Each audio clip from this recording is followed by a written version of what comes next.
In Memphis, nothing comes easy, and that's exactly how we like it. This is a city built on hustle, on heart, on grit. And at Carway, our rides are built the same way. Tough, reliable, ready for the grind. No games, no gimmicks, just Memphis-style service. Real, honest, and built on trust. Where grit meets grind, you meet your next ride. Carway, grit, grind, and Pink Beetles.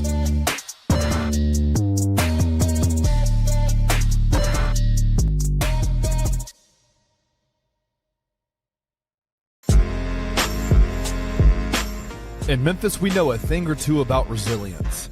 From the grindhouse to the Delta, we protect what's ours. But when pests invade your home, it's time to fight back.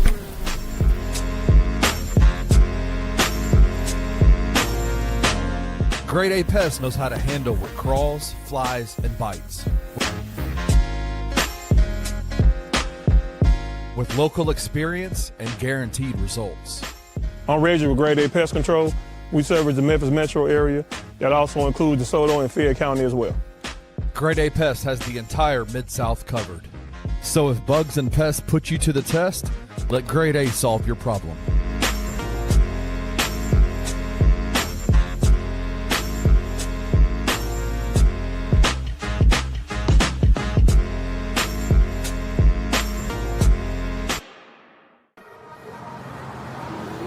Bluff City Media presents the No Bluffing Podcast. Stepping up to the microphone are your hosts, Christian Ingram and Evan Hayes. Now, let's get to the show.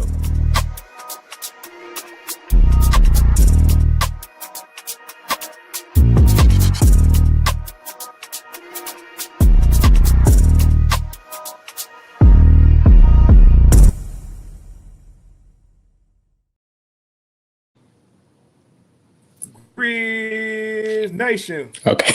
What's going on? I am Chris Ingram. And I am Evan Hayes. And this is No Bluffing Podcast, where we keep it all the way real, all the way raw, and all the way honest about everything. Grizzlies back with another video for y'all, another episode out there. I went to my YouTube day. Back with another video. How they be doing there. But yeah, man, I don't know what's going on with our Twitter stream. Our Twitter stream is shot to shit. I could not tell you what is going on. It's saying it's live, but it ain't. It ain't going live though. Yeah. Yeah, I don't know. I can't tell you what the issue is. We'll figure it out one day. StreamYard, count your MF and days. That's all I got to say. But anyway, for those in the YouTube comments, man, we appreciate y'all. King Meeks, what's good with you, my guy? What's going on with you? Rick the Freak. What's going on, man? Definitely gonna have a good episode for y'all today. Got some good things to talk through. So for your people that got friends and stuff on Twitter that normally watch us, hey, shoot them the link, man. Tell them just come on to this side of the YouTube, get in the comments. We definitely glad to chop it up with y'all today. Yep. But Evan, my boy, what's going on this week with you, man? Give me some good news. I know your energy ain't where it needs to be yet. But it's all good. You know I got you, brother. I'm gonna pull it up. I'm gonna pull it out of the space where it needs from some kind of throughout this. I know. So, man, just tell me your week is, man, and what's going on in your world. It's another week, just another year of grinding. I haven't really been completely transparent with on the show. At least I've been dealing with like a nagging injury that I've been dealing with for like the past 4 years. Actually, it's like I have a calcium deposit on my hip, so it's I've been dealing with it for the past 4 years, but it's got me to the point where I can't compete, like at least right now. So that's kind of messing with me a little bit. This past weekend was our conference championships, and this was the first conference championship I wasn't able to compete in, because I just couldn't physically go to my physical capabilities. But all in all, I still tried to make it a weekend worthwhile. I went home. I was trying to be an adult. I had some car things I had to figure out, so I got that done. I helped one of my good friends move apartments, so shout out her. Again, spending time with my family. So it was a week, up and down week. Just trying. I just did the 6-7 like I'm a child.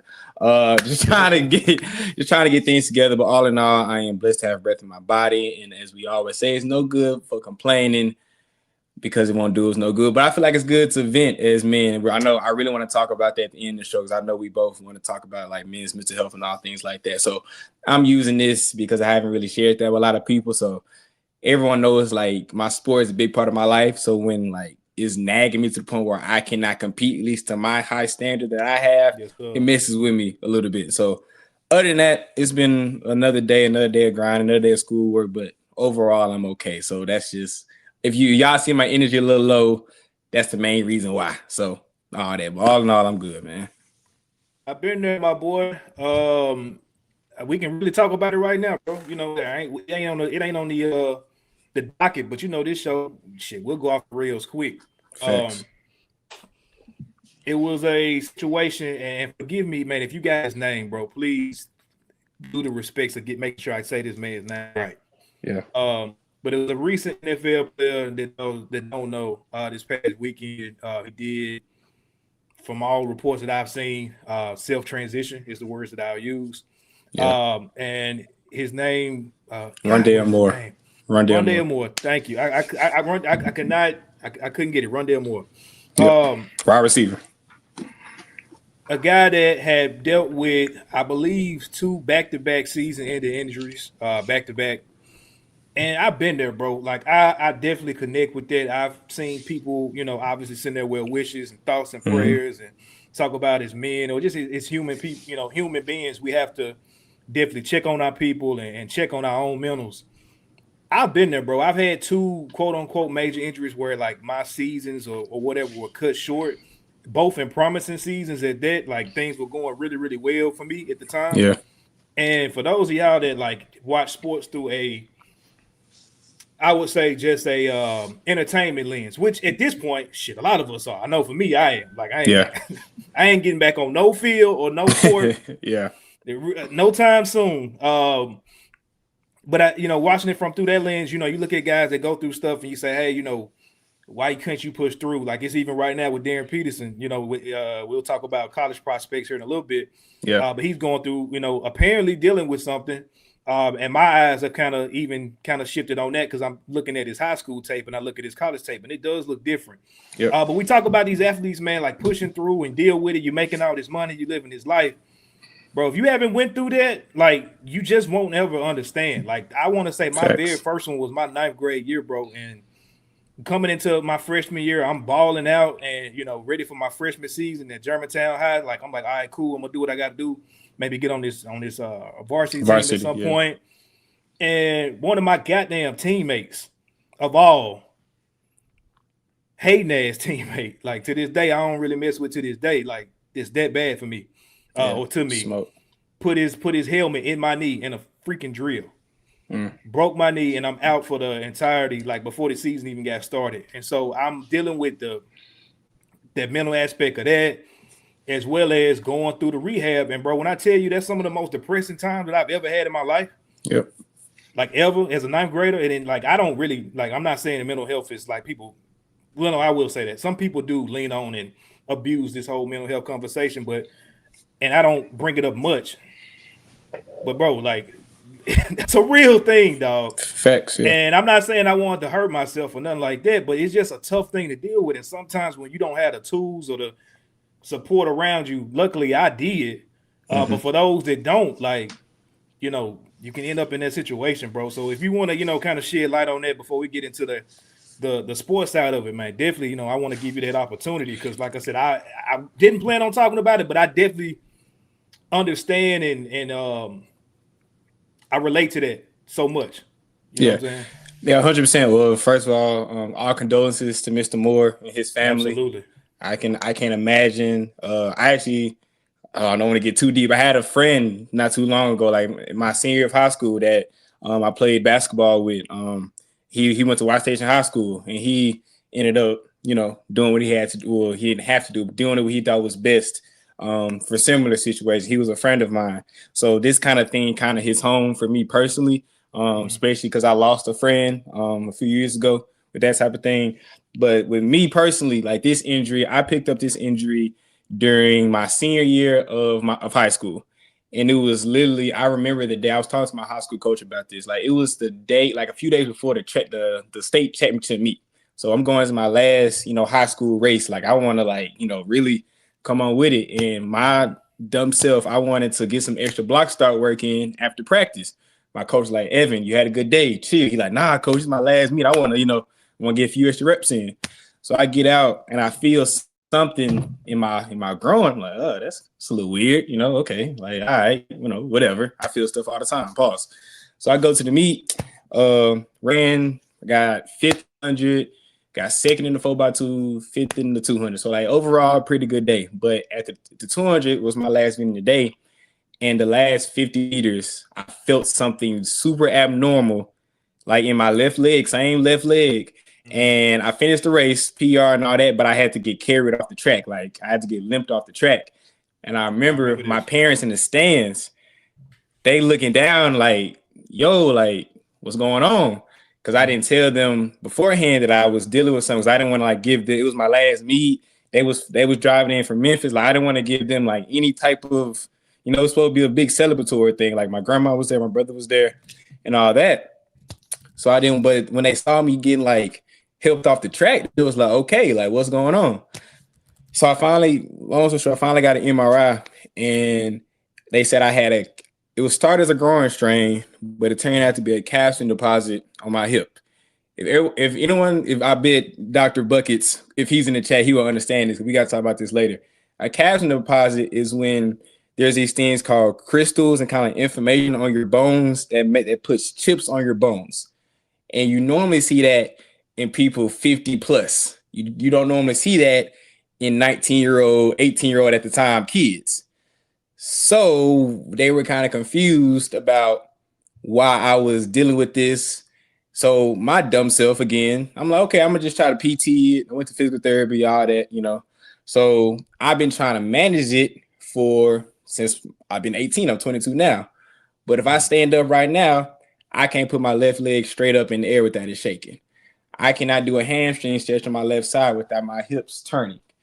Yeah. There's times where if I'm on like a long walk with my parents or something, like my left leg, my left calf muscle tingles up where I can't feel my left foot. Yeah. So imagine I'm a track sprinter, basically running my whole college career on 1.5 legs.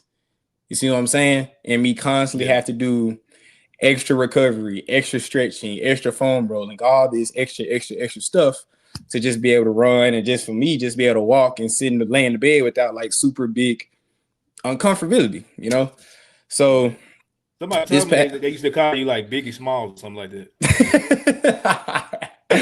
You trying to check? Oh, that's funny. But yeah, no, you good. But yeah, it's been a whole thing through my college career, and God willing, I'll be able to get success. Like y'all can see, I got my college medals behind me because I want to put something to make me feel good. That's my college jersey from my last undergraduate with my 3 medals. Oh, ain't it? It looks like everybody finna come out to the shake joint. It's a singlet. I don't have a one piece. It's a singlet. But yeah, thankfully, God willing, I've been able to be an all conference athlete 3 times with that, and my trainers have known that, so they've always tried to help me out. But this past 2 weeks, man, it's just practice has been terrible. Like I try to get out, my calf muscle just tightens up. I'm just sitting in the bed, my calf muscle just tightens up where I'm limping around the house. So my dad is like, what's going on? I'm like, it's the same injury. It's really the same injury that's been going on since he's a senior in high school. I said, yep, it is. We just haven't done the proper care because I didn't want to take a season off to, get this together. So it's been this constant, should I take a year off or should I try to get the surgery and woo-woo-woo? Like they've thrown a lot of these different options at me. But now, so this is my senior year, I really don't want to take the time off for my senior year, So it's been a big decision on me, honestly. And when I saw the news this past weekend about Mr. Moore, of course, I'm not trying to compare apples to oranges situation. I'm not trying to. Of course, he's an NFL player. I'm a collegiate athlete, but I can understand what it means where you're trying to push your body to the limits to be the utmost standard of yourself, and it's just not being able to get it.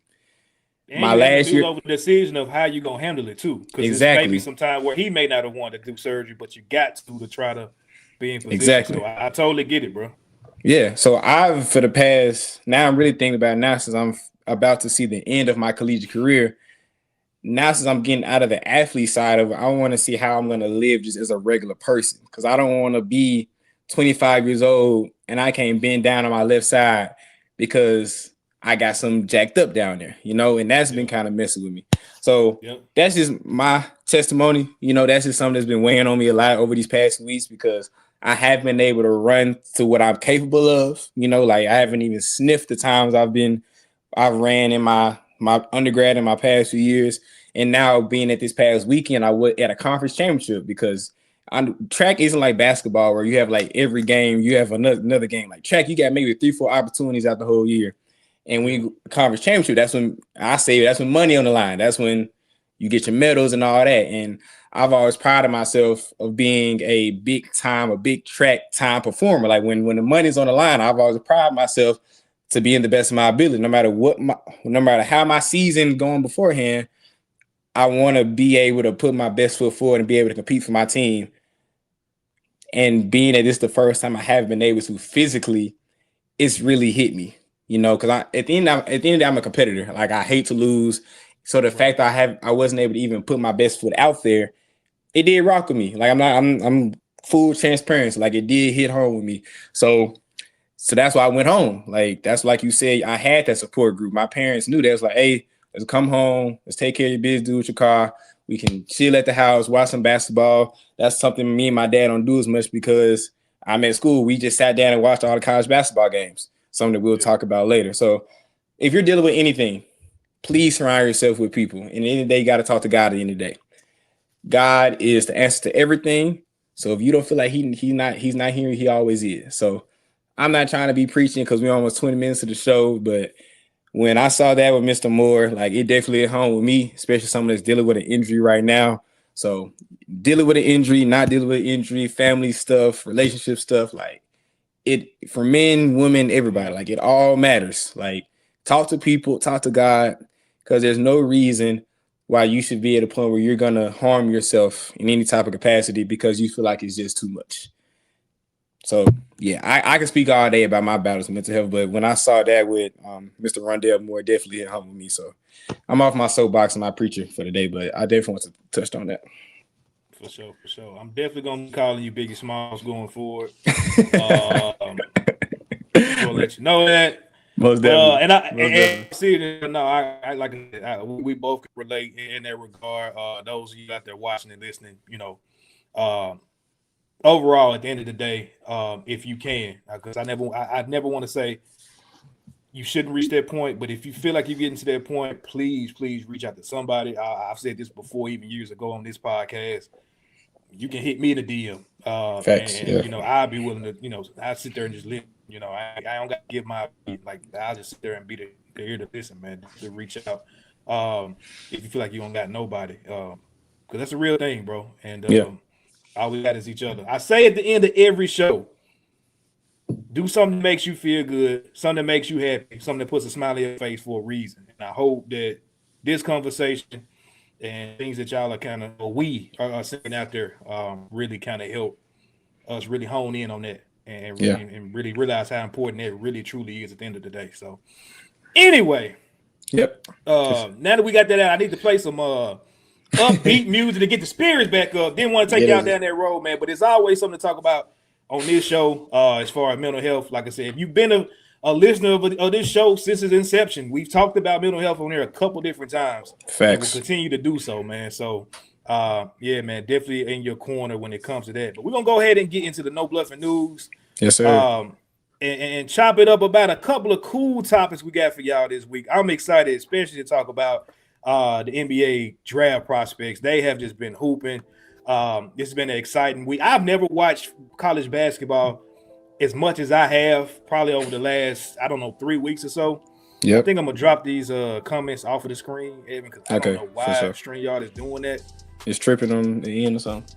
Yeah, it keeps on making it all big and stuff like that. Pause. Oh, wow. But King Meek said he is not watching the Grizzly game tonight. He'll be playing NBA Ballers. Bruh, it's funny you say that. I saw a clip up today about NBA Ballers. I got to go find me a PS2 in all the games I grew up on because this new shit sucks. But every game I grew up on was lit. And that was one of the ones that I shared on Twitter the other day. I was like, man, I just can remember myself growing up playing NBA Ballers. Like, that's amazing. That's amazing. So shout out to you for that, for sure. Filthy Rich, it's a parade inside my city. Yeah, I don't know for what. But I'm with you. I'm with you, 50 Rich. We can all, let's have a parade. But shit, let's do it. I'm with it, my guy. But yeah, man, like I said, the draft prospect race is heating up. If you have not been watching, man, please tap in. I don't know what the hell we're gonna see every night from the Grizz. I'm really only tuning in for really one player at this point, which we'll talk about a little bit, is G.G. Jackson. Rest of them dudes, I really don't care to watch at this point. Yeah. So I'm gonna definitely be tapped in. There's some good games tonight, I want to say as well. But the race is going. I mean, it's. I would say if you would have tapped in maybe for the last, I don't know, 4 months, it's been a foregone conclusion that the number one pick of this draft was going to be Darren Peterson out of Kansas, which plays tonight against Houston. That's not the case anymore. Between all the stuff that's been going on with him, I'll kind of let you give your take on it. But it has been a lot of talk about him and his injuries. As far as are they real, are they not? He's not finishing games. He's balling out in the first half, sitting down after he shot his first three or whatever in the second half.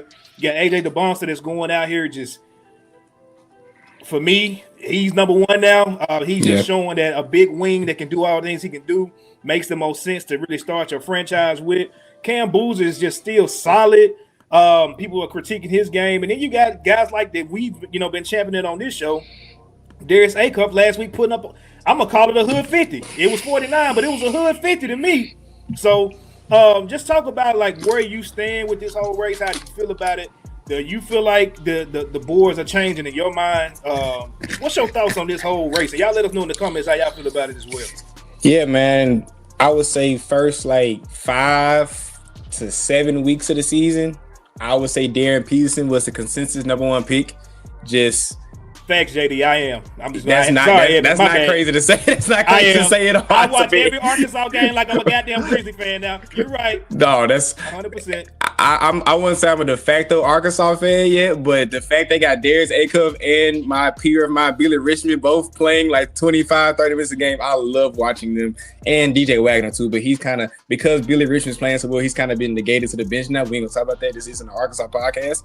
But either I like watching Calipari and I like watching Arkansas. But yeah, Darren Peterson was my consistent number one pick for the first maybe 15 games of the season. But as you mentioned, we've seen the controversy about him sitting out games, him checking himself out of games, and I've been kind of dicey on it. I see some similarities with him in the Ben Simmons situation. Like, there's been reports that he doesn't really rock with his teammate. Like, he doesn't hang out with his teammates. He around campus, they don't see him around his teammates at all. It just seems a little dicey. So on paper, he seems like the best prospect. He can score from all three levels. He's uber duper athletic, but as we mentioned, he may be dealing with injury things, maybe a character thing. We don't know.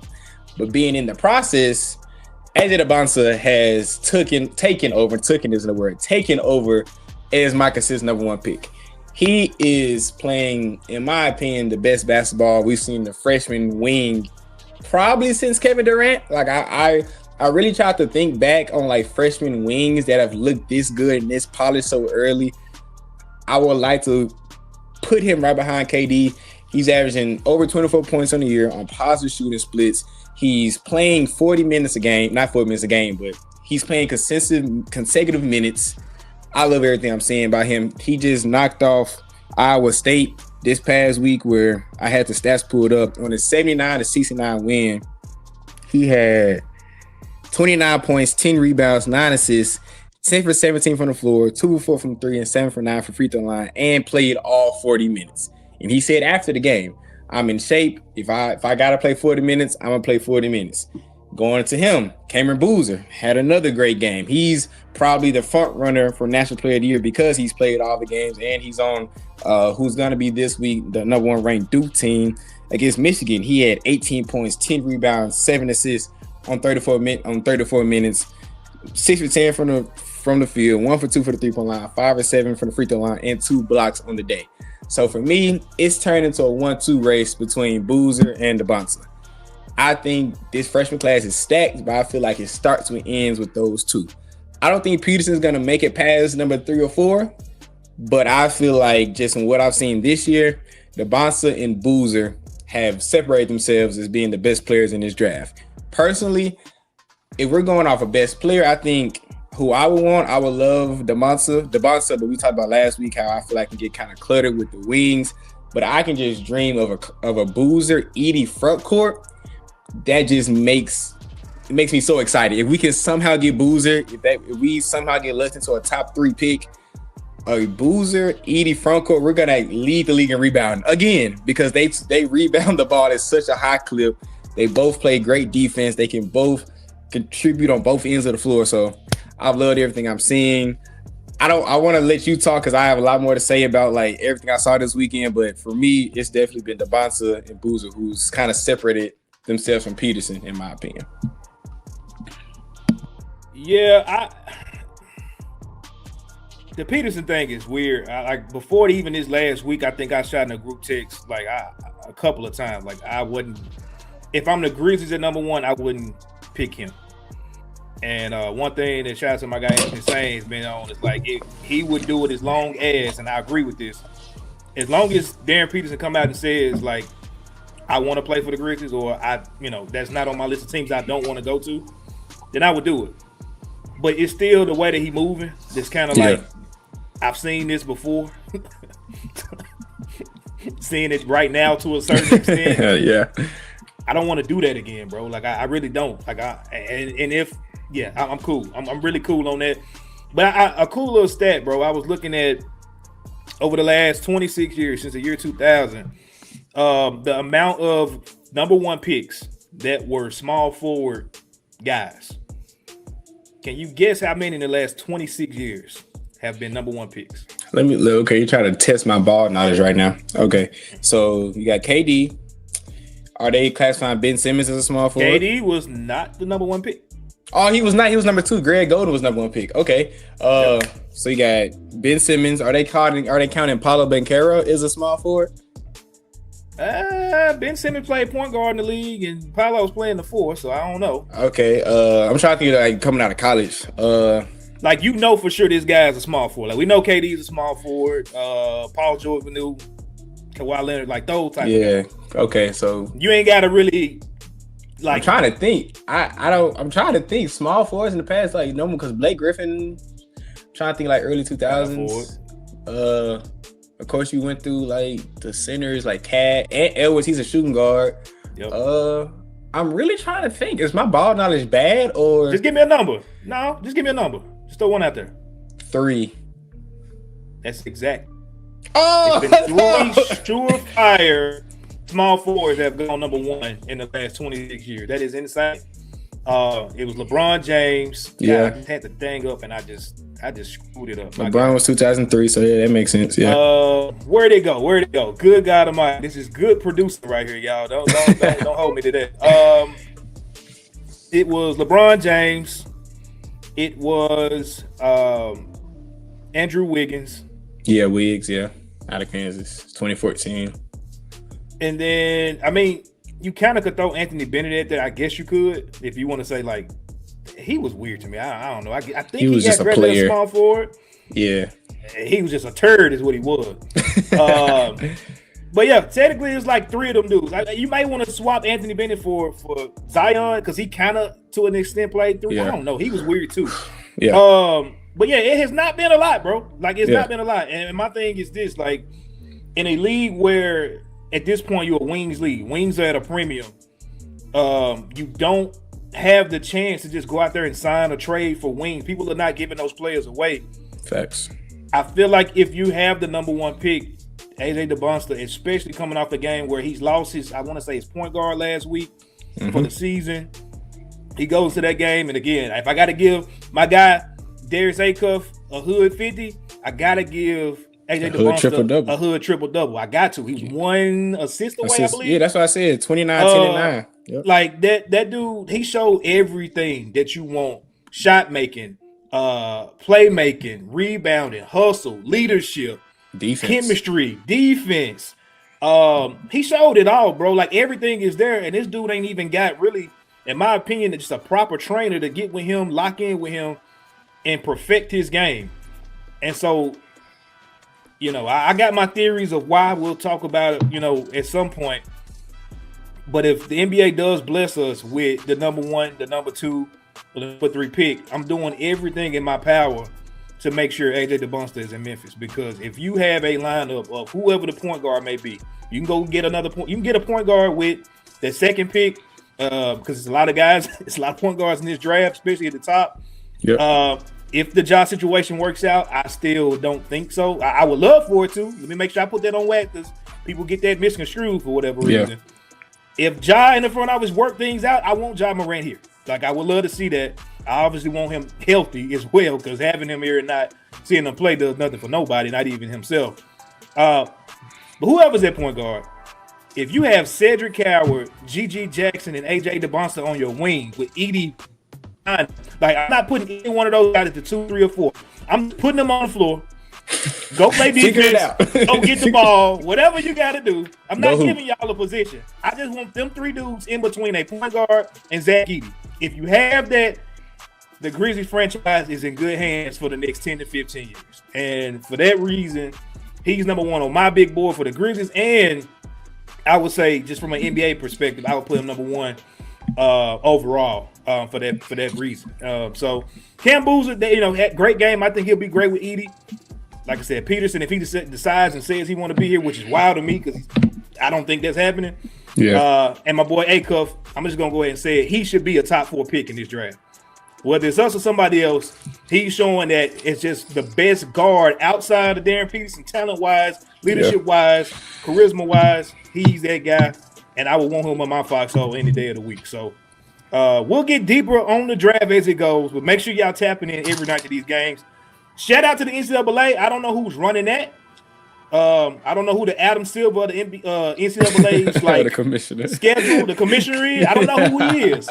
Yeah, but he's doing a phenomenal job this season with scheduling. Every night you turn on your TV, bro, you can probably catch at least one good game, if not multiple good games every single night.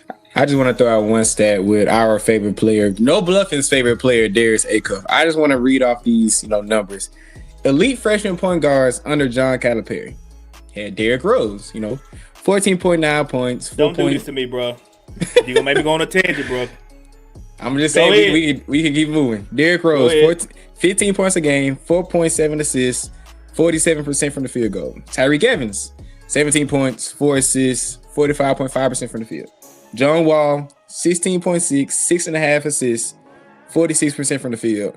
De'Aaron Fox, 16.7, 4.8 assists, 48% of the field goal range.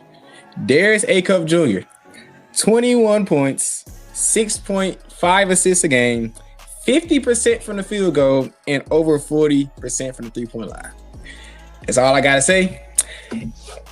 I want Darius Acuff in the Memphis Grizzlies jersey. Somehow, if we got to trade Ja for a top pick and that gives us Darius Acuff, I'm cool. But in my dream scenario, I told my dad about this. It's a very small percent chance it's going to happen. If we can somehow walk out this draft with Darius Acuff and either Cameron Boozer or DeBonta, but I want Boozer just off a fit. That is a dream opening lineup. If either of those two guys, like, I know there's very slim chance, but that's what I want in my dream scenario because I think Acuff got the goods, and we can talk about that all day. But that's all I had to say. We can keep moving. No, you done sparked a thought I got to put on wax too. For you people that don't know how to comprehend conversations about this whole Darius Acuff being the best cow guard or point guard ever, I saw a guy that played with John Wall at Kentucky. He posted this long video and who was checking for him anyway? Because I think dude averaged 3 minutes or 3 points a game. I don't know. And that's more points than I average for Kentucky. So, I can't even really knock you for that because I ain't average no points for Kentucky. But I will tell you this, my brother.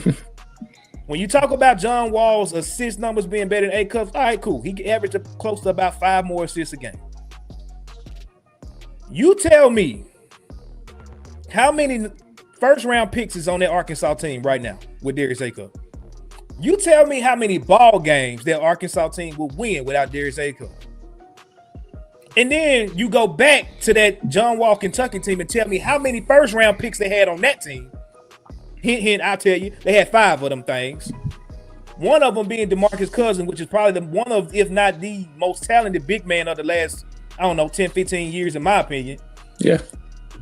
Stuff didn't work out for whatever reason, later on in his career. But talent-wise, I'm taking him over damn near any center that's came in the league in the last 15. Daniel Orton, I think he was the last one they had. They had Eric Bledsoe, former Grizzly, for like 2 days. Yeah. And then who was the last one that they had? Patrick Peterson. Long time NBA career. He was assisting to those guys. Yep. Darius A Cup is putting up 30 points a night lately anyway. And he's assisting the guys that probably not one of them guys are going first round this year. Now, maybe next year if they come back, shout out to JD. He was talking about how Malik, if he comes back another year, probably he can go first round. Yep. Your boy Billy Richmond, his stock is rising. I still don't see him as a first round pick this year. If he gets a jump shot, next year, he hitting that three pretty nice. He hitting that three pretty nice, but I think he definitely needs one more year to just kind of calm the hell down. He plays so drunk to me at times. He's played like that his whole life. Like if someone has played with him, Billy has played like that, where he's playing like a bat out of hell, but also he out of control, but in control at the same exact time. He's literally played that way his whole entire It's crazy. Like you think he finna miss this crazy shit, and it's like, oh, that went in. All right, cool. All right, he'll take off outside the box, reverse layup, get fouled, flip it up, and somehow goes in. It's like, all right, it's really Dylan Brooks-esque to a certain extent. I'm gonna be honest. Like some of them shots Dylan used to just take, and we be like, hell. Good shot, Dylan. I appreciate it. Yeah, yeah, it's really on that level. And his defensive effort and intensity, I could see him maybe going there around the NBA. So salute to them guys, man. It's not the shit on them by no means, but like we got to keep context to context. If we talking only in college, come on, man. Come on. I tweeted about it.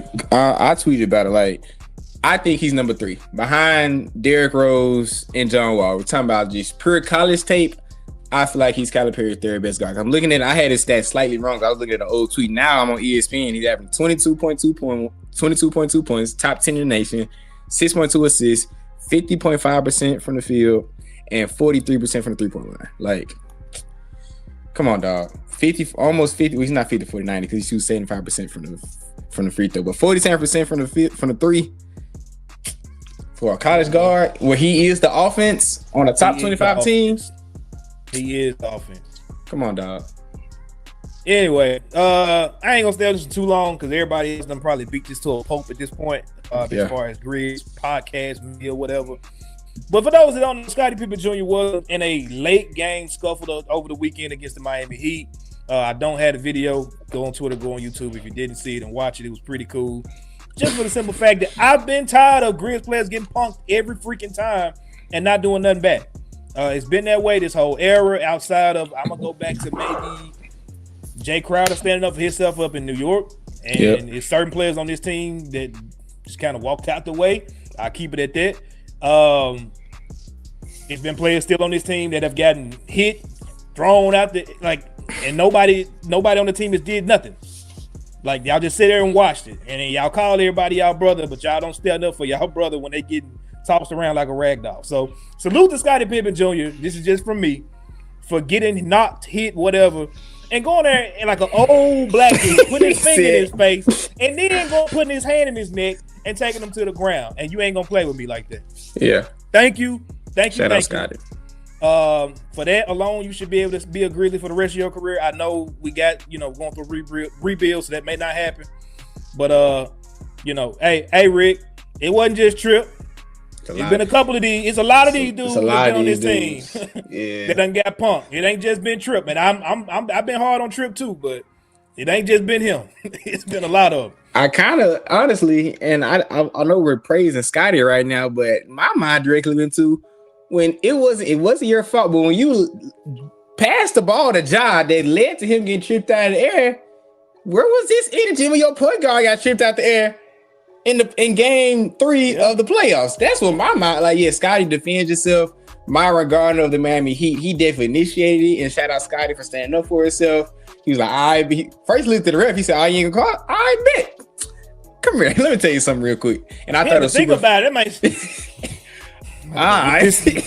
whoop his ass. God, make you playing with me. And he look at the play. He went beeline. Like, let me tell you something. Man, I love it, bro. I thought it was funny that he said he wanted to give him a hug in the post game. I thought that was super funny. But Scotty, when the momentum was shifting our side, you got the steal. You want to go outside to give the job. Okay, I get it. You got the best view in the house of Lou Dort taking your point guard out the air, and you just whoa. Like, that's what my mind went to. You could have had the same energy for Lou Dort when he took your point guard out there, and maybe we'd have a different story. That's all. That's the only thing I got to say. Like, yeah, shout out Scotty. He got fined $35,000, so that's a pretty hefty fine, but no suspension. As the NBA said that Gardner started it. But we could have used this time. Well, not this time, but a few months ago when your point guard got taken out there, and you were on the court for that. So you clearly got it in you. It's just a little wrong timing. But hey, I take what I can get. So shout out Scotty. Yeah, man, he did get fined $35,000 for that. I'm glad he didn't get any suspensions, even though it probably would have helped the tank a little bit more. But you know, it is what it is, man. At this point, it is what it is. Salute to Scotty for standing up for himself. I ain't got much on this one, bro. We can run through this. We've been kind of long on the news anyway. Yeah, the Memphis Tigers are tanking. They're terrible. They're really bad. I'm just playing. Like, obviously, we know colleges can't tank. There's no incentive to lose games, and college is actually probably the worst thing to do in the state of NIL. But the Memphis Tigers are terrible. I don't got no real long thing on monologue or setup on this. They suck. Let me cook. I ain't saying fire Penny. We ain't got to talk about this long, but go ahead, brother. I ain't got much to say. I just got to hit this because everybody knows I watch Tigers basketball way more than Chris. And being I actually have like peers and friends on the team, it kind of hits home with me a little bit more this season. This has been one of the worst seasons in Tiger basketball, especially the worst season under Penny Hardaway. So if y'all don't know, because I understand Memphis sports this year has been in a very terrible like state. Tigers football team underperformed. The Tigers basketball team is not good. The Grizzlies aren't good. The women's Tigers basketball team isn't good as well. So I understand if you get checked out. But if you aren't checked out, the Tigers lost their 4th straight game this past weekend against UAB. Also the UAB that beat us in football. And that's what we arrived for game for the Bones. They beat us twice. They're now 12-15 on the year. That brings them to 7-7 in conference play, 8th in the American Conference, which is they're kind of at risk of not making the conference tournament. They have 4 games left against Wichita State, East Carolina, South Florida, and Tulane. And being that those teams are under them, it's a very slim chance they may not make the conference tournament. So it's brought into question about should Penny remain. He's been seen tearing up some of these past games. You even tweeted today the downfall of Memphis Tigers basketball is crazy. You tweeted the game when they played Tennessee, man, and it was and how the gym was rocking, how the energy was there. So I just wanted to say a very, very quick thing. Number one, I think Penny should be back next year, but I feel like next year it will be the final year if he does get his act together. Because you got to think about it. He got screwed over with Dane James' situation with that waiver. You had PJ Hackerty, who basically said, F you, I'm gone, when you didn't expect that to happen. That was a whole situation. So he's got a bad luck of the draw with something this year. Am I saying he is absolved for criticism? No, I'm not saying that at all. He picked these guys. These guys don't want to buy in. Don't have any main ball handlers out of Doug McDaniel. No great interior presence. You gave Bradshaw all this money, but he can't stay on the floor. You have the highest NIL in the American, but yet you're one of the worst teams in American. So I'm not saying Penn is absolved of criticism. But from what I've seen and what I've heard, it seems like next year will be his final year if he doesn't get it together. If they'll probably get him a general manager, just some more systematic help behind him. Well, it's probably too late for that. I think they're going to give him one more year. I think they're going to give him, because it's Penny Hardaway. He has a very long leash, and they're going to understand that he got the short end of the stick on. But if this isn't right next year, oh yeah, Penny's definitely gone. Like, he's definitely gone. And I hate to see it because everybody know how I get up about Penny. But for the Memphis basketball program in such a poor conference in the American, it's completely unexcusable to be 7-7 in conference play and a conference where you should be dominating. Like, we should be the Gonzaga of the MCC. Like, Gonzaga's conference, we should be that. Like, off the standard of Memphis basketball, what the historical significance that Memphis basketball has had. So being that we haven't gotten there, some things have to change. I think that change will come next year if it doesn't act right. So that's all I got to say, because they're in a bad situation right now. I don't want Penny to get fired at all. But for the people, just like y'all still in these comments, I ain't putting them up. Y'all, at a certain point, bro, like, well, I'm going to put one up. Like, 50, he said, let Penny coach a really good job. Let's see if he can. Yeah. Ain't nothing I've seen over the last, maybe since outside of that first year or two, to tell me that Penny and Ja even rock with each other. Like, he stopped coming to the games, bro. He used to come to the games, bro. He stopped coming. He said, I ain't even rock with this dude. And I've heard from multiple people, like, outside of that, like, yeah, that relationship ain't there. It ain't been there in a long time. And if you can point to me a picture or a moment outside of it to negate it, I'm gonna go with what I've heard. People like, you know, I ain't gonna say close, but close to the situations that have happened since both of them. That's really sad, bro. Like, Memphis basketball is in a bad situation to be like, I'm talking about, it was set up to be like the golden era of basketball. Like, it was the golden era set up. You got your first point guard superstar with the Grizzlies, and then you got the city's son coming home to coach the college team. And from what I saw when it first popped off, like, it was like, all right, cool. Like, yeah, we're going to do this. We rock with each other. And then you get a couple of situations happen. You know, the money situation. I know Ja was close with him. And we saw how that went down with Penny. Then you get the fight situation, which, you know, the text messages or communication between Ja and his team with Alo. We know how Penny give it up about Alo. Like, I'm just going to put the pieces together for y'all a little bit. I ain't going to go too in detail, but yeah, bro, like, it's just so sad that everything with this era looks to have been so promising, and both seem to be at the end. You know, it's one of them things like with, and I said I wasn't gonna talk about it, but you gotta be just the golly, bro. Like, again, I think he should not be fired. Let me say that. But when your team, like, this is the team you picked, like, you chose this team, like you said, you spent a lot of money for this team. And half of these dudes we didn't know. We ain't never heard of them. Like, shout out to Curtis Givens III. Like, I know he came out of Memphis and went to LSU and came back home, but I didn't even know that I ain't tapped in like that, so I can't talk about the Thetford guy. He's been probably one of the bright spots of the team, you know, for the most part. So I got no beef with that. But like this team you put together. And then on top of that, like, every year we're having some type of weird drama around the team, whether it's a guy just not showing up. We don't know where the hell he at. That's happened a couple times. You know, we know where Amani was at, but Amani was away from the team for a little while. Then you got the Jordan Brown thing. You got the dude that just got Hassan. He got sent home. We didn't know what the hell he was in.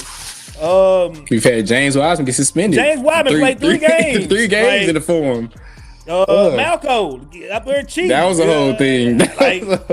Like, goddamn, bro. Like, it's always something, bro. Michael Williams. Michael Williams. never stepped foot in Memphis. Never stepped foot in this motherfucker. Like, bro. Goddamn, bro. T.T. Taylor, who was with him, he never stepped foot in Memphis. Right. Golly, bro. Like, every year is something. Like, it's something, bro. Gosh.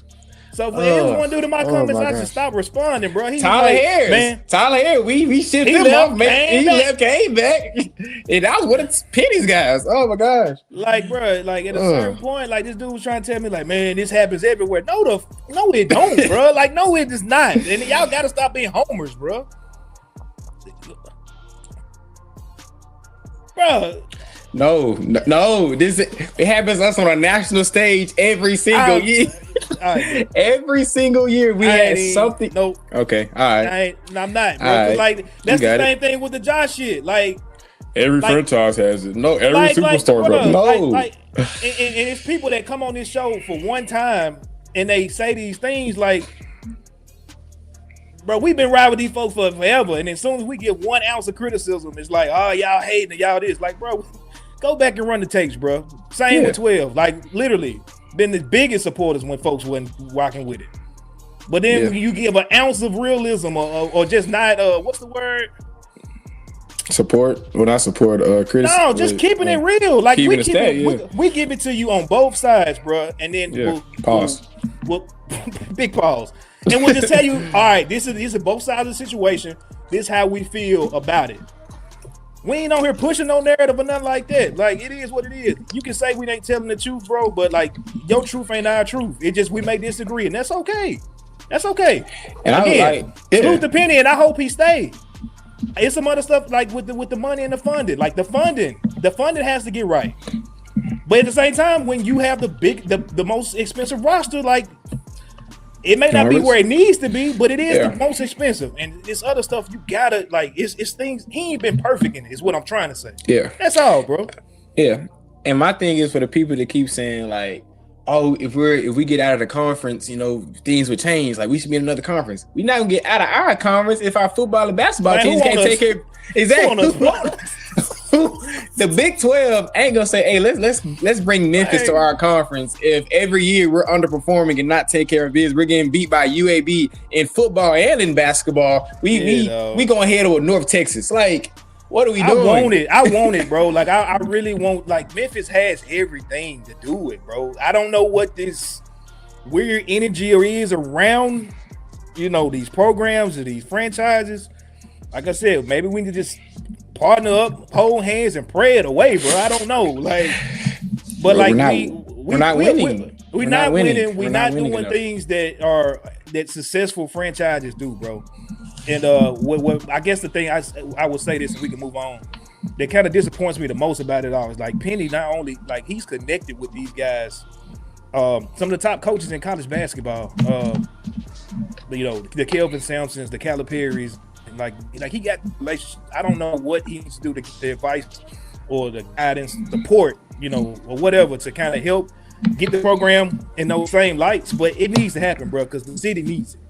And so, like, just like the Grizzlies, the Tigers, whether it's football or basketball, when they're doing well, us as a community are doing well. You know what I'm saying? And that's really what all that matters. I just hope it's him at the helm of that, because you know, it's Penny, dog. Bro, we had a blank check, bro. Said, hey, dog, hey, whatever y'all need, bro, we got it, bro. We got these cheeseburgers, man. We got these cheeseburgers. Got these barbecue. Hey, we can go down the street and get some barbecue. Y'all like barbecue? Man, hey, them folks say, kick rocks, bro. Take that chicken, shove it up your ass in, Scott. That's messed up, bro. That's messed up. Not want us, bro. What up, Ed? How come he don't want me, man? How come they don't want me, man? Dog to salute, bro. For salute. Hey, that's one thing about it, bro. As long as we can always disagree respectfully, I'm cool, bro. Like we ain't gonna be right, and everybody else ain't gonna be right either. But you know, they're just our opinions, bro. It's all good. It's all love at the end of the day. We're gonna go ahead and cut this off. Get to our commercial.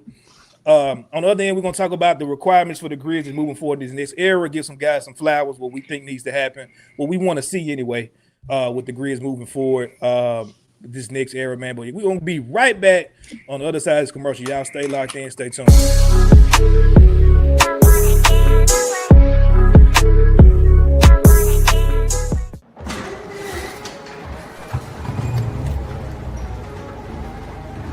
In Memphis, nothing comes easy, and that's exactly how we like it.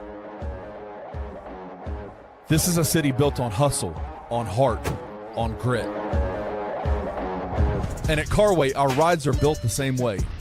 Tough, reliable, ready for the grind.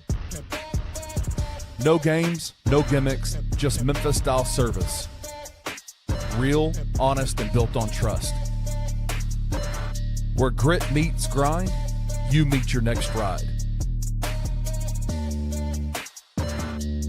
Carway, grit, grind, and Pink Beetles.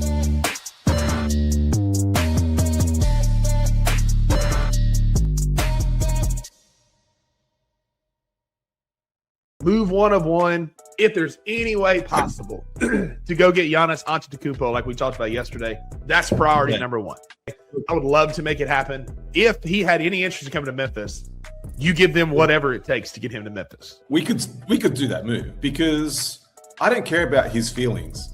And you just got to make the deal that good that Milwaukee no longer care about his feelings. I want this deal done like that. I don't want this deal leaking into the next season or the upcoming draft. I want it done now. I want it done yesterday. That's the kind of GM am I. So my deal to the Bucks for Giannis is Santi, Edie, Gigi Jackson, KCP, and 4 first-rounders.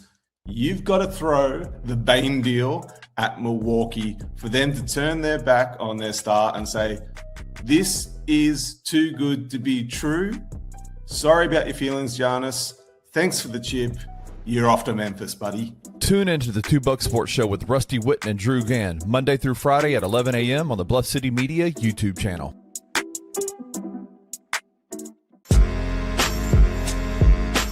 In Memphis, we know a thing or two about resilience.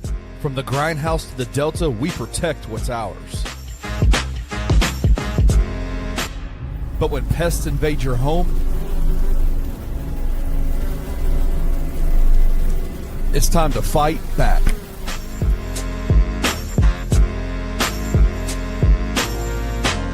Grade A Pest knows how to handle what crawls, flies, and bites.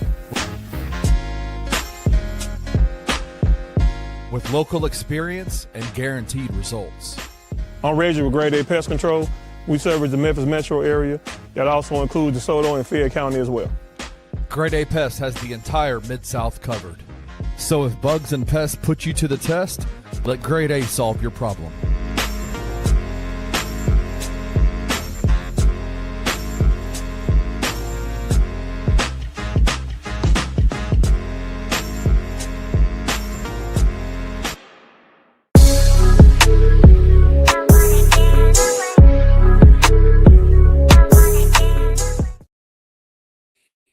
What's going on? Welcome back to the No Bluffin podcast, where we keep it all the way real, all the way raw, and all the way honest about everything Grizzlies. I am Chris. To my right is my guy, Kevin Hayes. And we're going to chop it up about these Grizz real quick. I know we got a game here. I think it's 7 o'clock.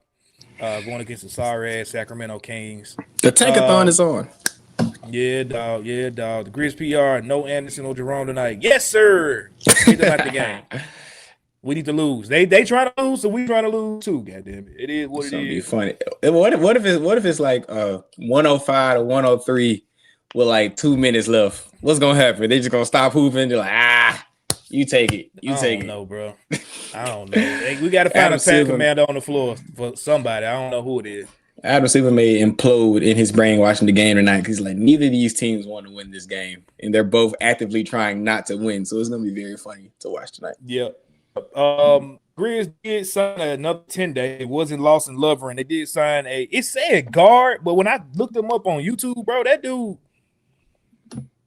he's kind of like a long wing. Like he like, I don't know, 6'7", maybe 6'8", but super long, lanky arms. I was like, I mean, he may play guard, I don't know, but he looks like a wing. He ain't a center, don't get me wrong.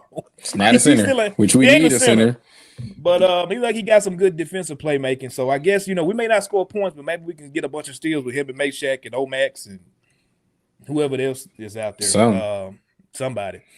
But yeah, man, we're going to chop it up about this next era. If y'all see the thumbnail on YouTube, I do have GG on there.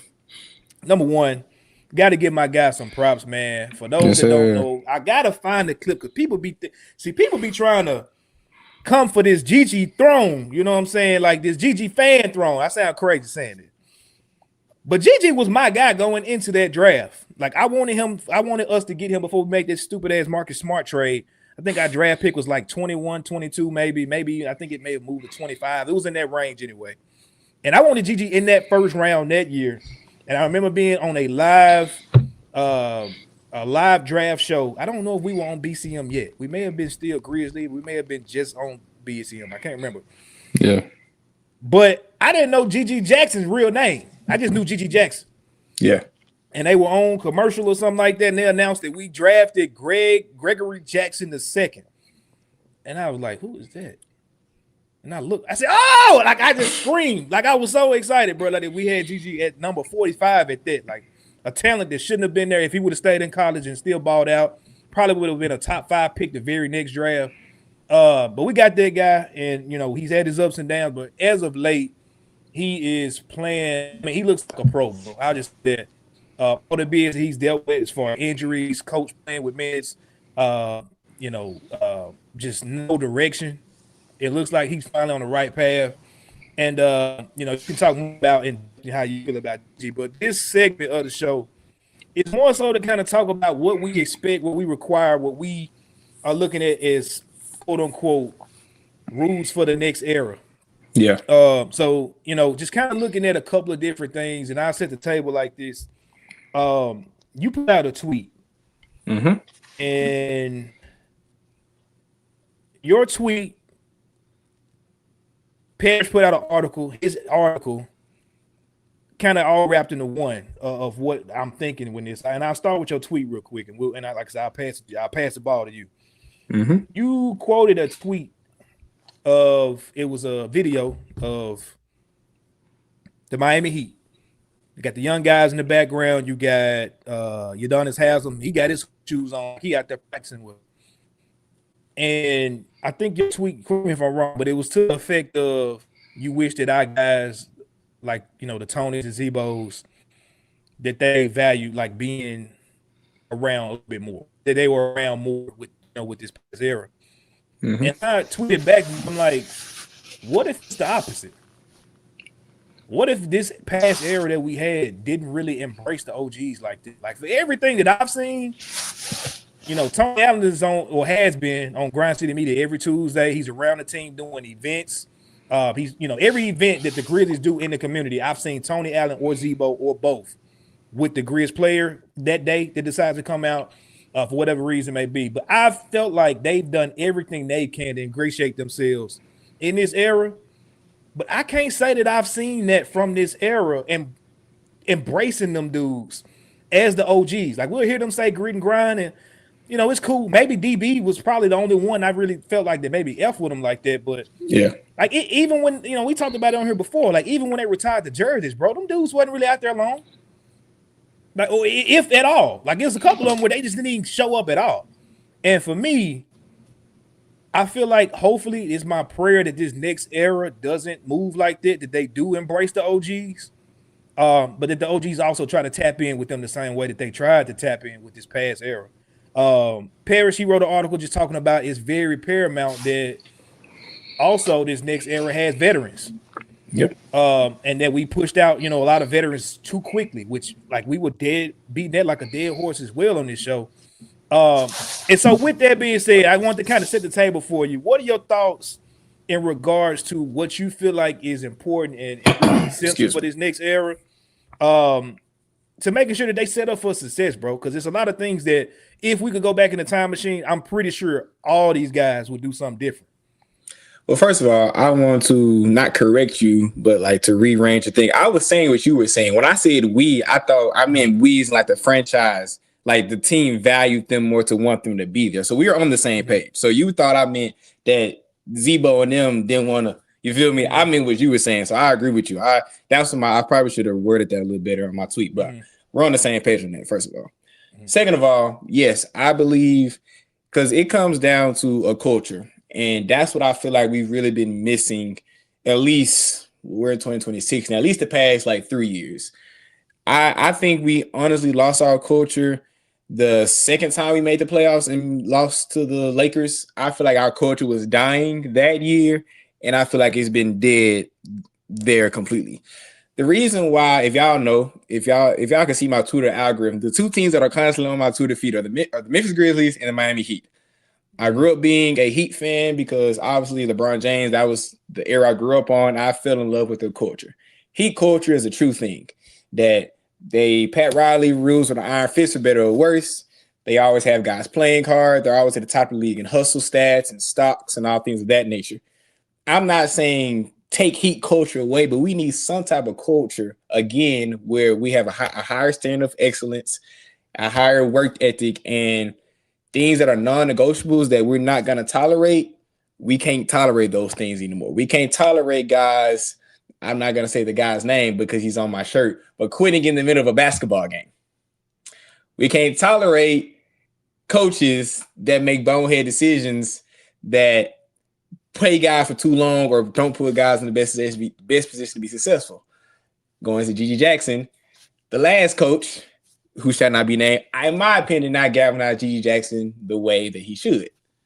On seriousness, I'm glad that this current coach, Tomas Isla, one of his first things he said in his opening press conference said, I'm not going to allow Gigi Jackson to fail. I loved hearing that, and he's definitely took Gigi through the ringer this year, and we're seeing the fruits of his labor as his play of the last 3 to 4 weeks. So number one, a new standard of culture of excellence. His first step in that is, like you said, bringing in veteran leadership. I know we tried with the Marcus Smart thing, didn't work out.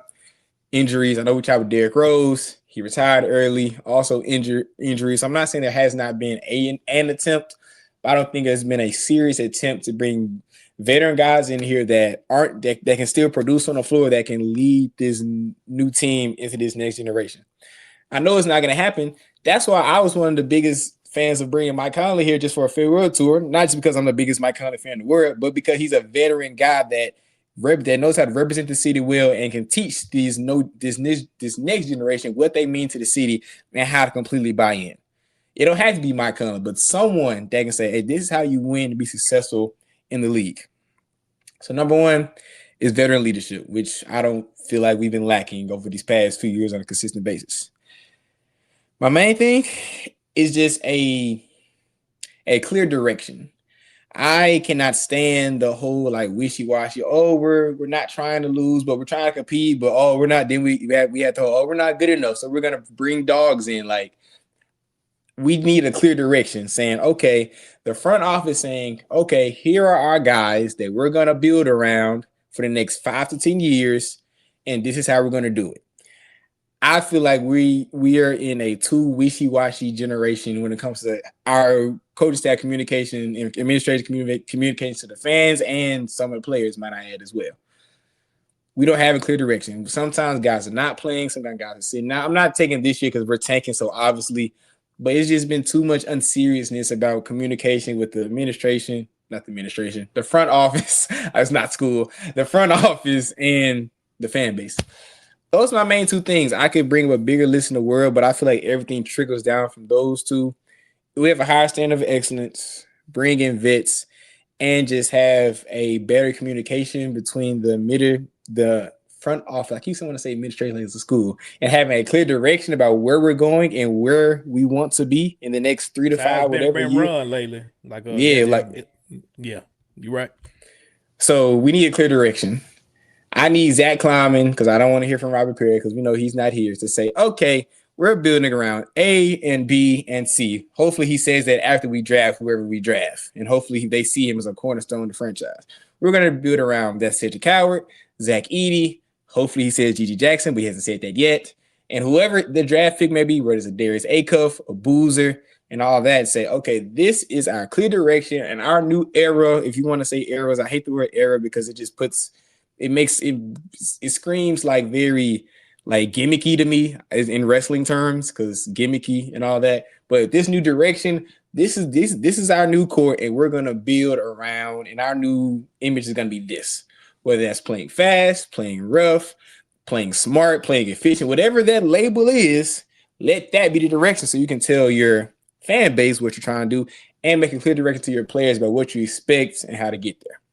So those are my 2 to 3 rules for the new Grizz era, if you want to call it, that I feel like can hopefully turn us into a championship aspiration franchise we want to be.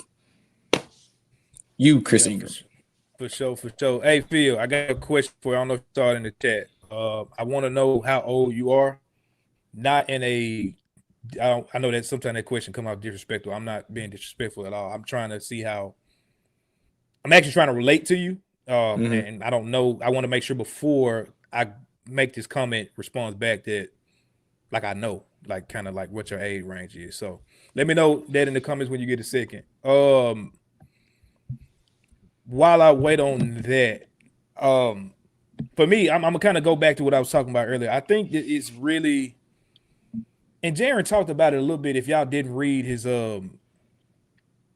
Player Tribune post that he put out last week on his return, and shout out to Jaron. Didn't talk about that.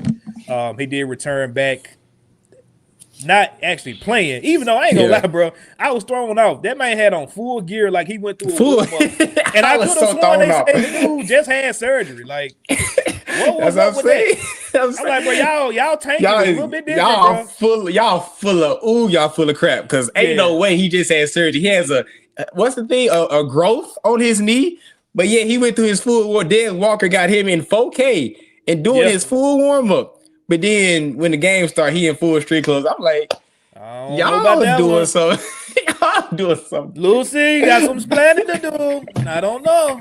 AD Wade, minority owner of the Jazz. Hey, bro, lock in. Let's know what's going on. Anyway, so Jaron didn't go under the knife, is what you're telling me. Exactly. He supposed to be. You ain't supposed to be on no plane that fast. Nope. Absurd. Like anyway. Yeah. But yeah, JD. It was like the day after, bro. Like I get it. Like I ain't telling the man be down for a month, but the man just got cut up 2 days ago. Like he really wanted to be in Memphis. Like, he really wanted to be. He full gear is crazy though. Like full gear with shoes on is crazy though. Like I get being there. Ankle braces. Nigga ain't had no brace on. Tights on. He had none on his knee at all. I ain't seen no spot of blood or prick of blood come through them white. No stitches outlined. No nothing. He was just pause. Yeah, pause. Bro, I don't know, bro. It looked a little fishy to me. Nah. But God damn, what was I talking about that for? In his Player Tribune post, he was kind of talking about, man, Phil, where you at, bro? Answer my question, dog. I'm trying to talk about that. Because he's saying he's like 12, so like no. I think Phil's a little older. I think I may be wrong. That's why I'm trying to get him to verify. But it's an OG. It's an OG type way that I'm trying to take the conversation. That's why I need to know that. But yeah, he was talking about like he was the bridge from the old era, and they were doing this whole thing where they didn't care what nobody was saying, but at the same time, like it was confidence, it wasn't cockiness, and he was just kind of talking about the way they were moving. And outside of the fact that the ownership or front office, I should say, ownership, I don't know if Robert Perry even know who played for this team right now, especially now, but as far as front office, they were pulling these vets so quick. And we were talking about this early, like, okay, you got your core, you got a couple of guys that you want to look to, invest in and develop. You need to surround these guys with some vets. You had 2 solid ones in slow-mo, really 3, damn. In slow-mo, Solomon Hill and Jay Crowder. We know what happened with them, the last 2. Andre Iguodala was on the roster, but he never touched down in Memphis. It's still some debates back and forth with how that would, from his side, he said it went one way. The Grizzlies said it went one way. Dylan Brooks kind of put the pieces together. But they every time it feel like you got a vet in here, like they were moving them out way too quick. Danny Green, he didn't really play long or much, so his time was cut here short. We know how the Marcus Smart thing happened, but I feel like that was probably too late. And his positional fit wasn't the best. Like it could have been handled so much better. But then on top of that, the way that I want to say, damn, who said it up here? Like they like TA and them was around, bro. Yeah, there's no reason why Darren is not working with Zebo in the summers. Like when your post game needs to get better, your footwork needs to get better. It's no reason why that relationship ain't there. Like, you know what I'm saying? Like 12 is 12, like Ja, like, but I'm not gonna sit here and say, he couldn't learn something from the OGs that have come around. I know him and Mike got a good relationship, but Mike's still playing. Yeah. Desmond Bain, like these guys could have embraced those guys, I think, just in a different way, bro. And they still support. Like the OGs still come to the game, sit front row. They still, hype them up and talk them up in interviews and stuff like that they be on. But it just, I don't know, bro. I feel like this next era needs to have, if it's not from them, which I pray is from them and leadership, you got to make sure that somebody like a slow-mo retires in a Grizz jersey. Like it's no reason to let that guy out the building again. He should have never left the first time, especially for the money that he got paid. He never should have left. But he shouldn't leave this next era. Like he loves the city. He loves being around. He knows where he is in his career. There's no reason to let him leave. And you should probably surround them with a couple more. I don't know what KCP is going to look like after this next year, if he's even on the team next season. But finding some guys that are close to the end or, in that range to where they can still come here and compete when needed, but you're not damaging the development of the young guys. Like, a Chris Middleton, maybe next year, bringing him in. Because I think his ring chasing probably is done, me personally. But if he can find a career where he can go around and just, coach up young guys, I think that's going to really be a great arc for him.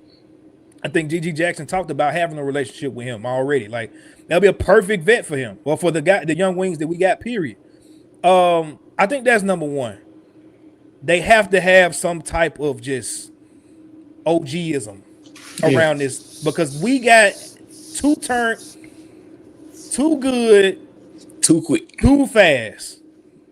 And we just really didn't handle the Ja Jaren, Desmond Bain, Dylan Brooks era. We didn't handle it the best way, even from a front, or I'm gonna say mainly from a front office standpoint. But then also they had to play their part too. The other part for me, bro, I'm tired of mid players. I'm tired of falling in love with mid players. I'll say that. Like, I don't want another Brandon Clark on this team in this next era. What I mean by that is, like, Brandon Clark, for all intents and purposes, he won us a freaking playoff series, basically, against the Minnesota Timberwolves. One of his best, if not his best, shining moment on his team. But you're talking about a guy that's severely limited in his play style and hasn't really developed anything since his rookie year. Like, the BC that you saw day one, if he can stop getting injured, it's going to be the same BC you see today. Like, nothing has been added to his game. And when defenses have to plan for you, they can kind of do what they need to. Like, he's a role player, energy guy, things like that. But, like, what is he great at outside of that? Like, I think the biggest thing that people talk about is, Jaren plays the best next to BC. Well, Jaren ain't here no more, goddammit. So what are we doing? So shout out to BC, but that's what I'm talking about. Like, play style, ability, skill set. A Cam Spencer. I think Cam is great. You can use a Cam Spencer on this last iteration of Grizz Next Gen. Moving forward, where does he fit in? He's not a starter. And if you got a guy coming off the bench at point guard that's a true backup point guard, whether it's a Walter Clayton, whether you keep Ty Jerome around, which I would love to see that as your backup guard, it's really no need for Cam. It's just really not. He's an undersized two guard that has to play point guard. And ideally, we got too many of them dudes. Omax, I don't know if it's a confirmed report, a real report, but it was like a account on Twitter that had like 3,000 followers, so I don't know if we need to take that too serious. But reported that they signed Omax to a real deal. I love Omax's balls to the walls. All he got is one gear. I love that.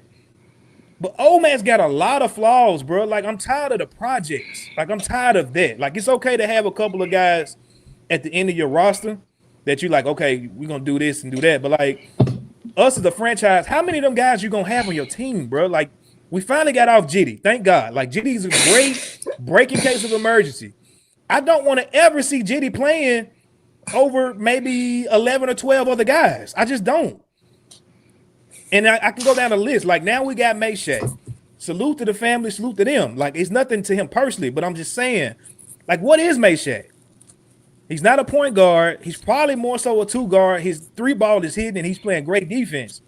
But are you going to play him realistically for real? If Jalen Wells is here, are you going to play him over Jalen Wells? Probably not. Omax, Cam Spencer. Like, I can go down the list. Javon Small. Like, bro, consolidate this shit. Get us a solid 8 or 9 guys that we know for sure going to go out there and hoop. And then if you want to get you maybe about 3 developmental guys, then do that. Maybe you get you, like I said, 1 or 2 OGs. What that put me at? 11, 14. 11, 12, that's roughly about 14. And then if you want to put some 2 ways out there, cool. Yeah. But, like, that's how our roster should be constructed moving forward. I am tired of and I was part of it, like, with that era, because the era was really solidified. But, like, I'm tired of putting my stock in a Kenneth Lofton Jr. I'm tired of putting my stock in an Omax. I'm tired of putting my stock in these guys. And like, it's a great story, but like Walter Clayton, like, what am I doing? He's not a starter for us. Tansby, they're not going to do anything to move the needle for us. That's what you're saying. Yeah, I mean, you look up and 3 years down the line with the freaking Utah Jazz or the Washington Wizards, because we just got a bunch of just they're exciting. I would love to see what they be in 10 years, man. These folks might not even be in the league in 10 years, bro. I'm tired of that part of it. We've done too much of that. Yeah. So that's really my fault. Keep going. That's really where I'm at. I want to get OGs. I want to get culture back popping through the form, through the fan base, through the roster, through the team. Like, know where you come from. Like, I know these ain't really, family members, but like, know your lineage, bro. Like, Greek grind is a thing that should be ingrained when you come here. Scotty is made of that shit. Like, he has that in him. Yeah. And I want not just like the grittiness. I want you to be able to fucking hoop too. Like, I want you to be able to play basketball too. And if we can do that, I think those two things, bro, will put us in a good position moving forward. Like that's just kind of where I'm at. Like, you can't mess this offseason up, and I'm really closing at this point. I open it back up to you.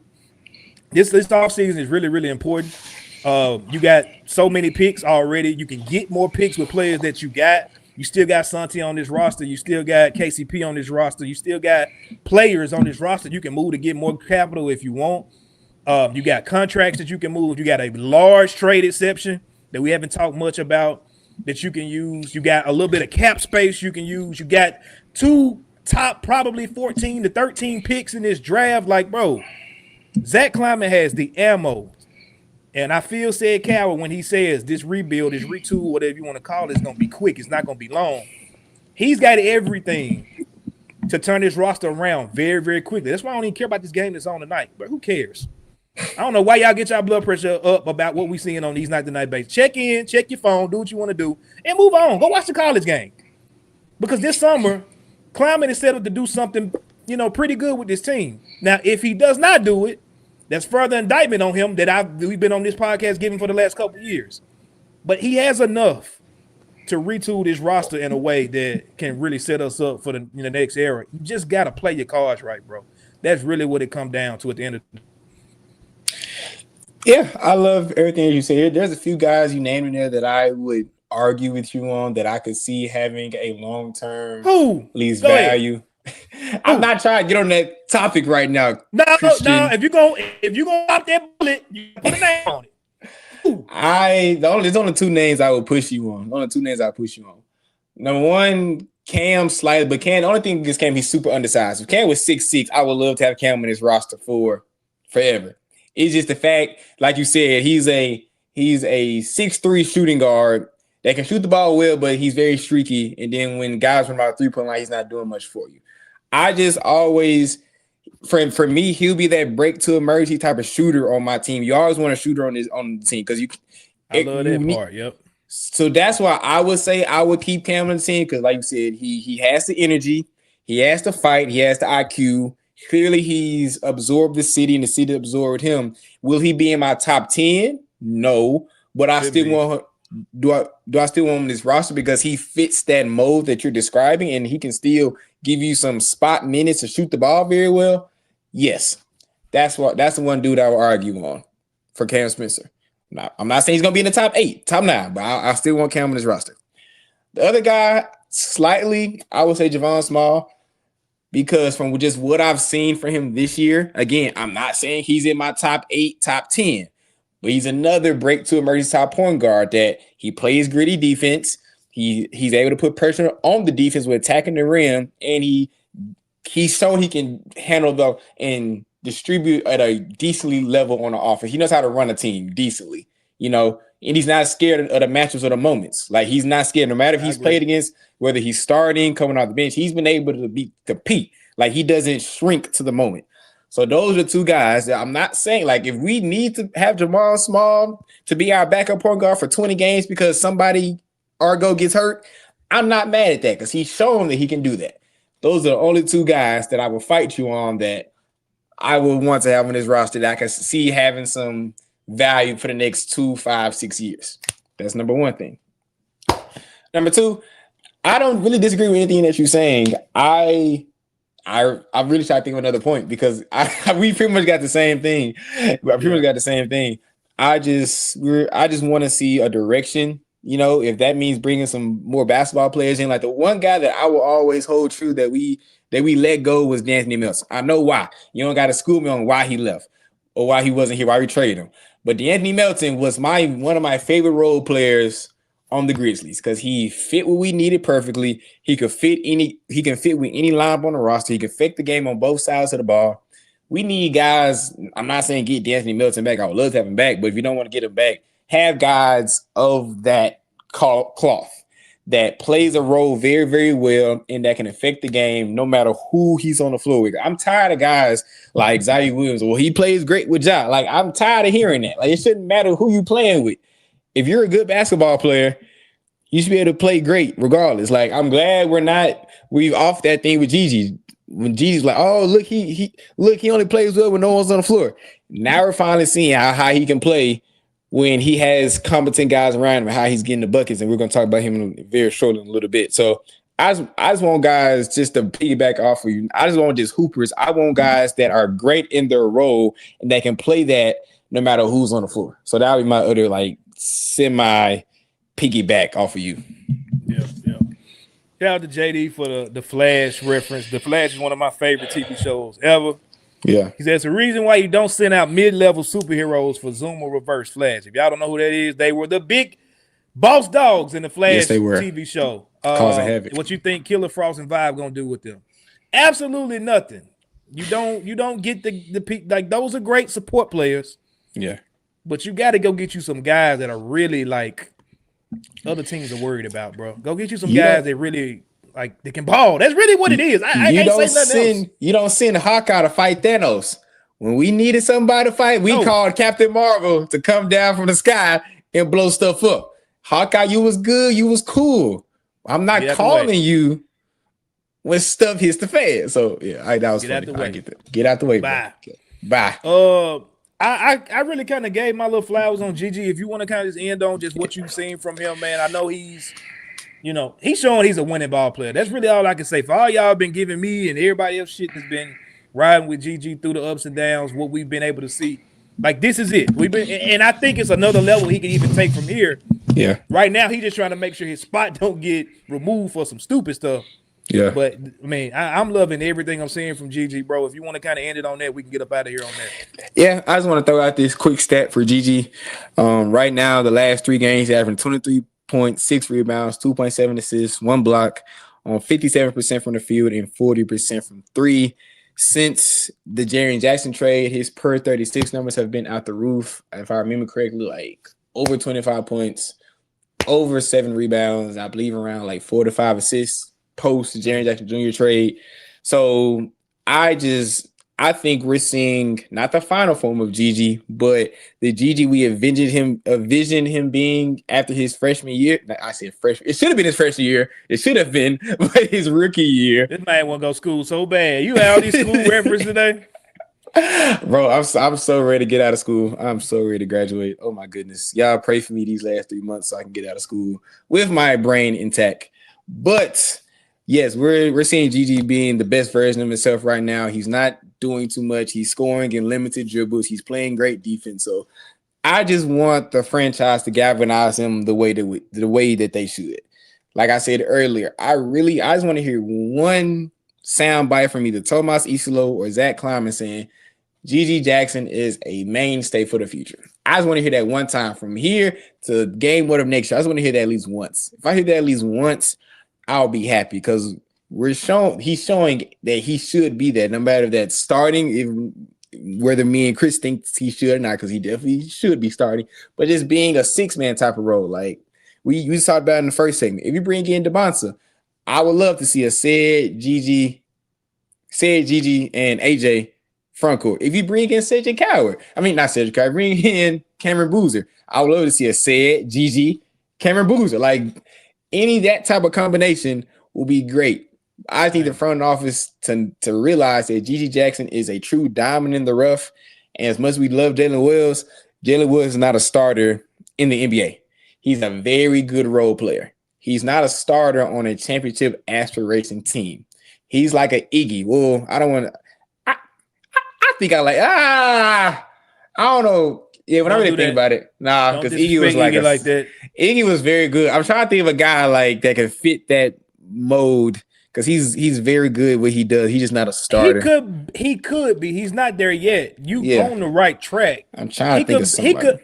I said last week that like my ideal final form version of Gigi is like a Harrison Barnes or Andrew Wiggins type player, right? Like somebody that can go over there, play defense, is athletic, can hit shots in crucial moments, can get to the rim. I would say very similar, like maybe not to prime Wiggins or prime Harrison Barnes, but maybe mid-level Wiggins, mid-level Harrison Barnes. That's what Jalen Wells could be. Yeah.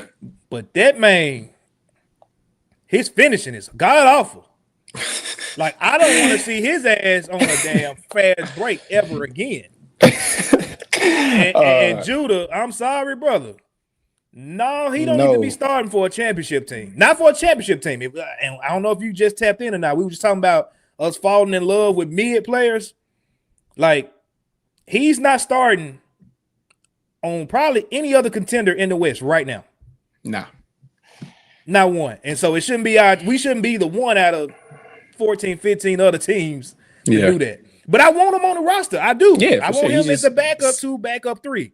Yeah, he shouldn't be the starter if you're serious about winning a championship. That's all. Yeah. I just want to do this before we get out of here. I think you're still underrating GG. I don't see him. You should be crucified for saying that shit, JD, if you were talking about Wales. But you were talking about GG, right? I know you were talking about GG. You weren't talking about Wales. Sorry. My bad. My bad. That's also very funny. I want to say this little point. I think you're still underrating GG. Like, maybe I still have my rose-tinted GG glasses on. Bro, you didn't hear me 2 years ago, bro. You don't know. Do you know the name I said 2 years ago before you got on this podcast? T-Mac or something? Who did you say? I said that his career, if you did it the right way, he was lining up to be Jason Tatum-esque.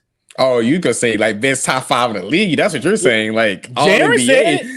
Hey, I said it before Jaron did. When Jaron said it, everybody was like, oh, GG could be top 5 in his position because Jaron said it. No, I said that shit before him. The problem was this roster was injured. He was in tank season. He come back injured, and you never – if the basketball guys would have blessed us, what would have happened and should have happened is that, yes, we drafted Jalen Wells, great. Yes, we traded for Marcus Smart, great. When Marcus Smart went down with that injury – in the perfect world, Gigi does not get hurt in that offseason. He has a perfect development throughout that offseason. And when it was time for somebody to step into the 3 position, it was him. Yeah. And it just didn't happen that way. So, yeah. But so I see what you're saying, but I still think Gigi, and I know this is a newer comparison, but I think he's Jalen Williams personally. I feel like he could be that second or third guy on a championship roster that can do everything, that can shoot the ball, play defense, attack the rim. Like, I see him as Jalen Williams. OKC. That's what I see. You said Gigi? Gigi could be Jalen Williams. That's what I feel like. Because Jalen Williams are all-star.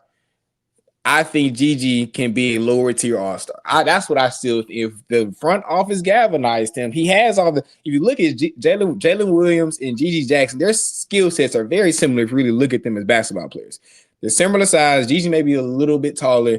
They can both put the ball on the floor. He's more athletic than Jalen, though. That's what I'm saying. He can be that. That's exactly what I'm saying. Think about everything Jalen Williams does for the Thunder and give him 2 inches and can jump higher.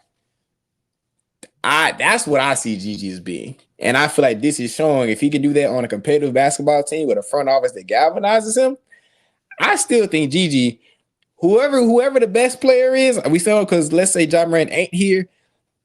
As much I love Sid, as much I love Edie, I still think Gigi can be one of the best Robins that we've seen in this franchise's history. If we're just talking about pure raw talent, I think Gigi has that. Just me personally. So that's just me. Yeah. I'm excited to see it, man. His year 4 leap, which really is going to be his 3rd year because he missed most of last year. Yeah. I'm excited to see a full offseason, knocking on wood, what he can do with a prime investment, prime role going into next season. And he's only still 21, bro. Like, That man's the same age as me. I'm older than Gigi Jackson. let me see Gigi at 23, 24 in a Memphis jersey, because that's one of the ones. You know how when people leave here and they flourish, like Gigi is just now starting his upper trajectory. You'd be a goddamn fool climbing to trade him right now. Because going back to what JD was talking about earlier, it was some rumblings out there that like Gigi was potentially going to be attached in one of those Ja trades that people wanted. Yeah, if we're going to take on Ja, yeah, we'll take him. If y'all not going to send us a pick, well, you got to get with Gigi. Like, no. That's one guy I don't want leaving this thing, because I know for sure wherever he go, it's like this. So, nah. Hell no. It's too much. Nah. Oh, quick question for you. What's up? You know, Gigi's coming up on a contract. We're going to get the hell up out of here. It's been too long. You know, he's coming up on a contract. Hey, Rick, I don't know if you in real time or you just playing catch up. That's how I felt coming out of that his rookie season. Yes, I felt that way. And the reason behind, let me just explain real quick. I was liking him to Tatum because simple. And Tatum was a rookie. With Boston, he had Kyrie Irving. He had, I want to say, what was the white dude name? Gordon Hayward. Like, they had those OGs mixed in with him. And I looked at him as okay, if he's playing this good his rookie season, you add back John Jaren, which wasn't playing because, you know, we was tanking that year. He should be able to come in with a lighter workload, work himself in. It didn't happen that way. So that's what my thinking was. Now, I don't know if he gets there, but I think he's going to be a hell of a player for sure. Gigi should be coming up for a contract extension soon. What is the number that you would say, okay, this is too much to pay him? And what's the number that you would say, okay, this is too less. He could probably go somewhere else and get this. So, you know. Okay. What's your gauge? Is 20 million too much for Gigi Jackson? Oh, yeah, you done shot off. It's 20 million. I think 20 is like crazy.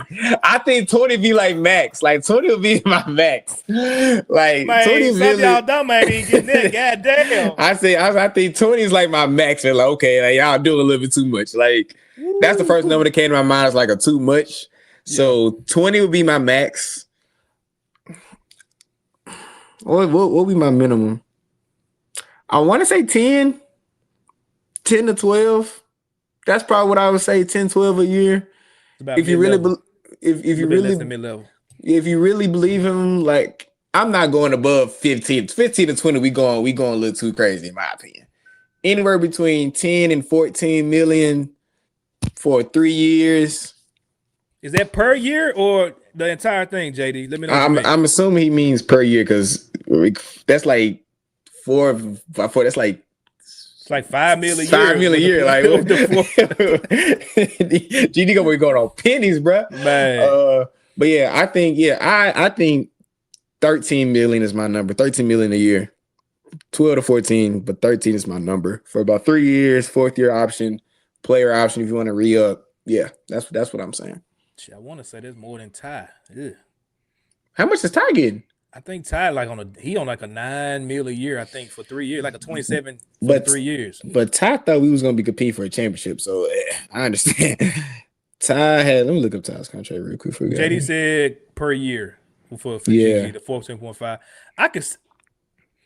He's making about 2 now, so I definitely think you need to give that dude a significant raise to make it his wild, especially if he kept his head down the way he did. He done had some slip-ups, but like he doing what he do. I think Ty making 9.2 right now. Yeah, I get, man. I would say what's fair till we get him to like. I think he should start next year. I'm gonna say that, but until we know for sure, like we're seeing that he's a starter, like they've invested in him as a starter. I think 10 is a good number.